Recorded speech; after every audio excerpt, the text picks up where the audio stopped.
Jefferson Airplane were founded in 1965 in San Francisco by musicians Marty Balin and guitarist Paul Kantner. At the time, San Francisco was becoming the center of a new cultural wave known as the hippie movement.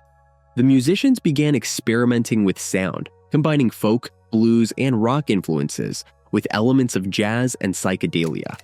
The initial lineup also included vocalist Sina Anderson, guitarist Jorma Kaukonen, bassist Jack Cassidy, and drummer Spencer Dryden.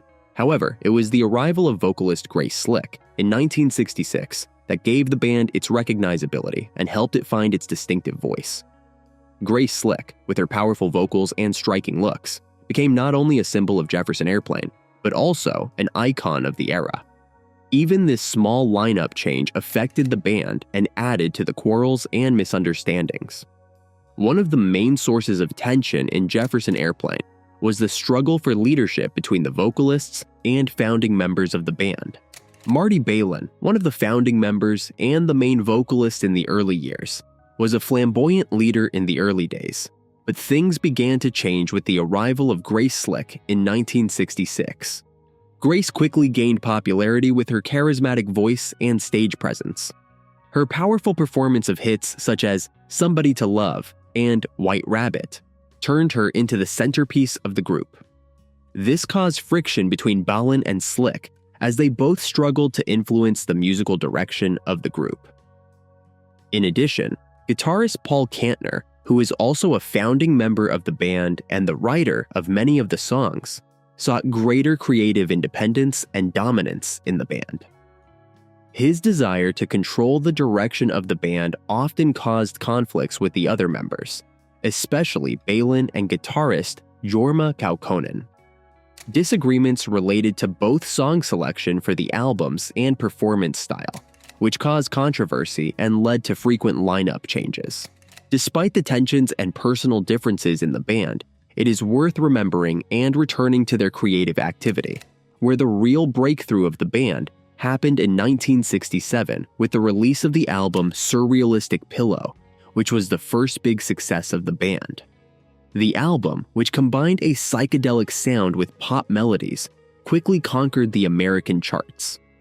The album's two main songs, Somebody to Love and White Rabbit, became real hits.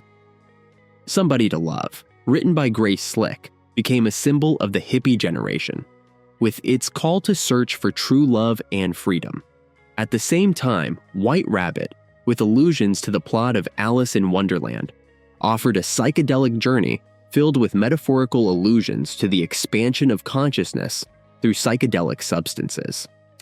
The song became a manifesto of the counterculture movement, where experimentation with drugs and the pursuit of new horizons of consciousness were an integral part of youth culture.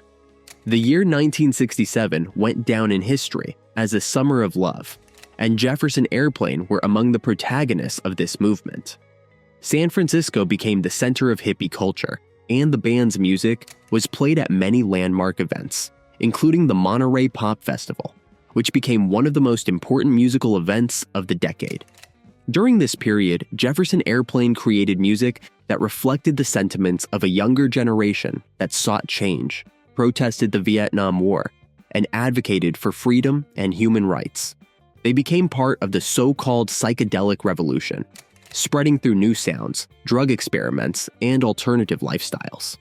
Like many other bands of the 60s and 70s era, Jefferson Airplane faced serious drug problems.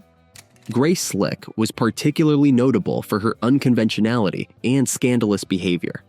In 1969, she made headlines when she showed up to the television show The Smothers Brothers Comedy Hour in a highly drugged state and shouted "fuck" live on air, leading to a huge scandal and a ban on the band's television appearances. One of the most famous incidents occurred in 1970 when Jefferson Airplane performed at the Altamont Free Concert Festival organized by the Rolling Stones. The festival became known for its chaos and violence, culminating in the murder of an audience member by security guards from the biker group Hell's Angels.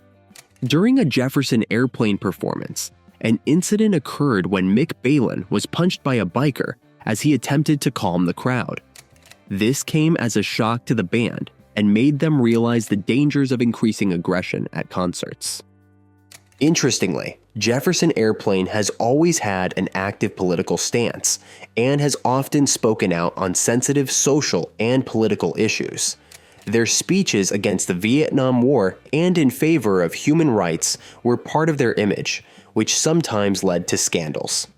In 1970, Jefferson Airplane was scheduled to perform at a benefit concert for the Black Panthers, a radical political organization that advocated for the rights of African Americans and against racial discrimination.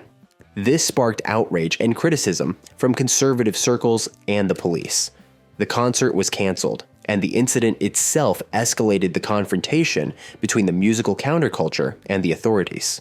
Another high-profile incident occurred in 1970, when the group recorded the song Mexico, in which they sharply criticized President Richard Nixon for his drug policy. The song provoked outrage from the Nixon administration and was banned from many radio stations in the United States. After the breakup of Jefferson Airplane in the early 70s, some of the members, including Paul Kantner and Grace Slick, formed a new band, Jefferson Starship. However, the conflicts and scandals did not end. Grace Slick continued to attract attention with her unorthodox behavior.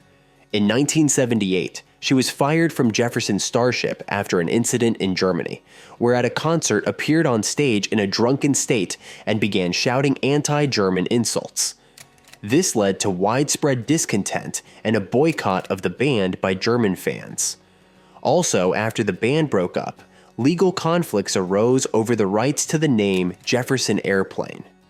When the band members began using the name Jefferson Starship, disputes arose over who had the right to use the original name. This legal disagreement lasted for several decades and led to protracted litigation. Marty Balin, who was one of the key vocalists and songwriters, sued Kantner and the other members, claiming his rights had been infringed upon. Financial disagreements also affected the sharing of profits from album sales and live performances. Despite all the conflicts and scandals, the band members reunited several times to perform together. In 1989, Jefferson Airplane did a tour with the classic lineup, which became a symbol of their reconciliation. The tour was successful, and it showed that despite years of conflict, the band still had the magic that had once made them legends of psychedelic rock. In 1996, Jefferson Airplane were inducted into the Rock and Roll Hall of Fame, recognizing their contributions to musical culture and symbolically ending many conflicts. At the induction ceremony, all members took the stage together, a moment of symbolic reconciliation. Even decades after their breakup, Jefferson Airplane continued to be one of the symbols of an era remembered as a time of protests, freedom struggles, and new musical discoveries. Their story is not just a tale of musical success, but of the spirit of a time when music changed the world and became the voice of a generation.